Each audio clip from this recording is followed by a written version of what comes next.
People think power inside the monarchy is loud. Crowns, thrones, decrees, cameras flashing. But the most dangerous power is the one that doesn't announce itself. Right now, inside the British monarchy, there is one figure who rarely raises her voice, never gives political speeches, and almost never reacts publicly to controversy. And yet, her influence is growing, quietly, consistently, strategically. Her name is Kate Middleton. For years, she was underestimated, called too careful, too quiet, just the supportive wife. But today, insiders, royal watchers, and even critics are starting to realize something unsettling. Kate doesn't need to dominate headlines to control the narrative. She is the narrative. After a year that shook the monarchy to its core, illness, uncertainty, and silence, Kate did not come back louder. She came back different, more selective, more deliberate, and far more powerful. When she returned to public life after announcing her remission, many expected a dramatic comeback tour, big speeches, crowds, emotional interviews. That never happened.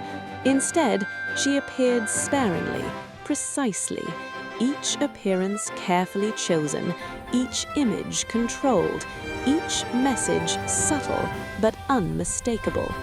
This is not absence. This is restraint. And in royal politics, restraint is leverage. Watch closely how she enters a room, how she stands slightly behind Prince William, yet somehow becomes the focal point, how her places a hand on his arm at exactly the moment cameras capture uncertainty, how her silence often lands louder than any statement ever could. This is not accidental. This is choreography. Every outfit she wears now sends a message, not to fashion magazines, but to the institution itself. Muted colors, tailored lines, symbolic jewelry, a ring that signals continuity, a coat that nods to heritage, a style that quietly distances her from drama while anchoring her firmly in stability. She is no longer dressing as the future. She is dressing as the present, and that shift matters, because at the heart of the monarchy today is one crisis above all others: relevance. A modern public no longer wants spectacle. They want credibility, authenticity, humanity. Kate understands this better than anyone. She doesn't try to outshine the crown. She humanizes it. While controversies swirl elsewhere, Kate's strategy is simple: do less, but make every move count. Royal experts have noted that her workload is increasing again, but at a completely different pace than before. No exhausting marathons of ribbon cutting, no overexposure. Instead, she chooses causes that align tightly with long-term public trust: early childhood development, mental health, family stability. These aren't flashy topics, but they are foundational, and by owning them quietly, she becomes indispensable. This is where her real control begins, because influence in the monarchy isn't about authority, it's about positioning. Kate positions herself where criticism struggles to land. Attack her, and you appear cruel. Ignore her, and you seem disconnected.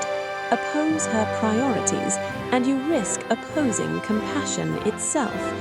That is strategic brilliance. Behind the scenes, this quiet influence is reshaping how the monarchy operates. The Wales household is increasingly seen as the model for a slimmer, more focused royal future. Fewer working royals, more targeted engagements, less noise, more meaning.